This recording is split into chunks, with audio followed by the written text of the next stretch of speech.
Salut tout le monde et sur ma chaîne Lorenzo High Tech, comme vous avez dans le titre, aujourd'hui on va parler de Huawei. Il y a quelques jours je vous ai parlé du Huawei P50, aujourd'hui c'est au tour du Huawei P50 Pro. Donc je vais vous parler de ce Huawei, vous donner mon avis. À l'heure que je vous parle, il sera toujours pas disponible en Europe, c'est uniquement pour la Chine pour l'instant. Mais avant de commencer la vidéo, si vous n'êtes toujours pas abonné à ma chaîne YouTube, abonnez-vous, allez 100% High Tech. N'oubliez pas d'activer la petite cloche de notification pour être notifié lorsque je publie une vidéo. Vous sur ma page Instagram Lorenzo High Tech, sont des informations, des promotions, tout ça en story. Et maintenant, c'est parti. Du coup, ce Huawei P50 Pro, si un jour il arrive en France, il devrait débuter normalement dans les alentours de 750 € et il pourrait aller jusqu'à 1100 € si vous prenez la configuration la plus musclée. Maintenant, commençons par son design. Franchement, il n'y a rien à dire. On a vraiment un joli design, bord à bord, écran incurvé sur les côtés pour donner une bonne immersion.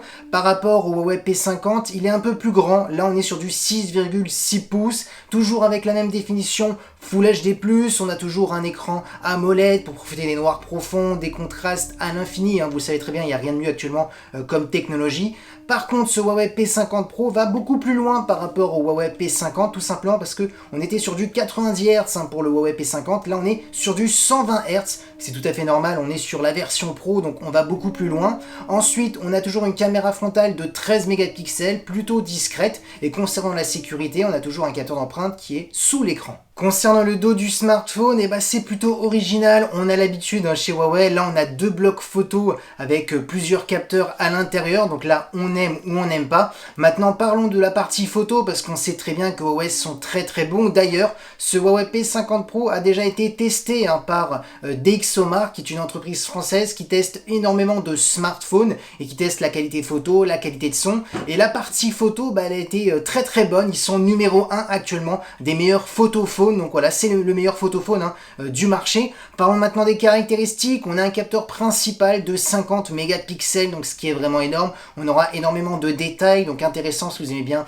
rezoomer, recadrer dans la photo, car plus vous avez de mégapixels, plus vous perdez moins en qualité lorsque vous retouchez une photo, vous rezoomez. Alors bien entendu, il faut aussi que le software soit bon. Là, le software de Huawei, il est plutôt bon. On a ensuite un ultra grand angle de 13 mégapixels pour faire des photos à plan large, pour avoir énormément de détails, donc intéressant pour faire des photos de paysage. On a ensuite un zoom périscopique x 3,5, donc c'est un zoom optique sans perte de qualité, donc là c'est vraiment intéressant, et un zoom x 100 numérique, donc là on perd en qualité mais on peut aller vraiment très loin. Là on est sur un capteur de 64 mégapixels, donc là ce qui est vraiment énorme, et on a ensuite un capteur monochrome. Vous savez très bien que sur ma chaîne YouTube souvent je critique les capteurs monochromes parce que je me dis souvent c'est des capteurs de 4-5 mégapixels, c'est pas traitable. Là Huawei ils l'ont compris, ils ont mis un gros capteur de 40 mégapixels pour avoir énormément de détails, donc là c'est vraiment intéressant parce que là ce capteur monochrome on va pouvoir vraiment l'utiliser vu qu'on a un capteur de 40 mégapixels, ce qui est vraiment énorme.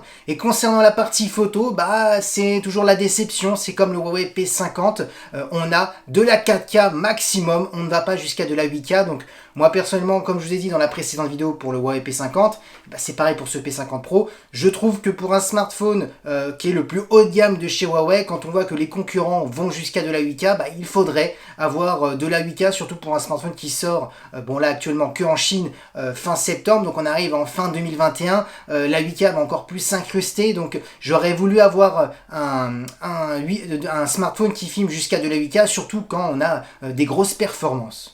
Et oui, maintenant parlons de performance, parce que ce smartphone est très performant. On a 8 Go de RAM, comme processeur, c'est comme le Huawei P50, on aura le choix entre le Snapdragon 888 qu'on connaît, il est très performant pour faire tourner n'importe quel dernier jeu vidéo en mettant les graphismes jusqu'à ultra élevés, pareil pour des applications gourmandes, ou sinon on aura le choix au processeur maison de Huawei, le Kirin 9000, qui est aussi très performant. Franchement, d'ailleurs souvent il y a certains Kirins qui sont même plus performants que certains processeurs de Qualcomm, donc on voit que il s'y connaît dans les processeurs. Maintenant le gros problème, comme le Huawei P50, c'est qu'on n'a pas de 5G à bord de ce smartphone, et c'est ça la chose qui complique les choses, parce que c'est vrai qu'un smartphone qui sort en fin 2021, ne pas avoir de la 5G pour un smartphone qui est le plus flagship de la marque, qui est un smartphone haut de gamme et qui va débuter dans les alentours de 700 €, ça fait un peu cher comme smartphone qui n'a pas de 5G, donc c'est vrai que c'est un peu triste, mais ça on le sait très bien, c'est à cause des restrictions américaines qui bloquent, parce que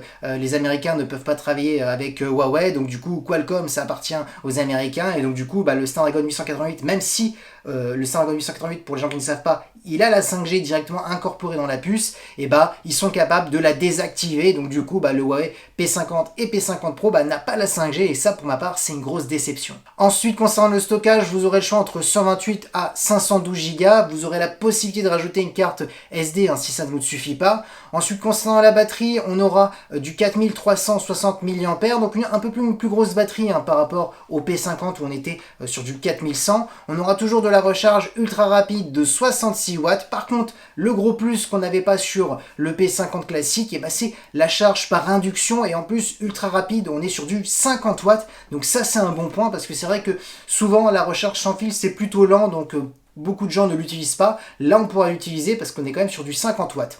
Maintenant, mon avis sur ce Huawei P50 Pro, il est mitigé comme le Huawei P50, tout simplement parce que on a un beau smartphone. En termes de design, il n'y a rien à dire. Un écran bord à bord, incurvé. On a toutes les dernières technologies, du 120 Hz, de l'AMOLED, du Full HD+, il n'y a rien à dire. Comme performance, on a un Snapdragon 888 ou le Kirin 9000, ça sera à vous de choisir. Par contre, le gros hic, pas de 5G à cause des restrictions américaines. Ensuite, bien entendu, c'est bien, on est sur Harmony OS, c'est les deux premiers smartphones sur Harmony OS vendus directement comme ça. C'est bien, mais le problème c'est que ça va pas résoudre le problème des manques d'applications, même dans le Play Store de Huawei.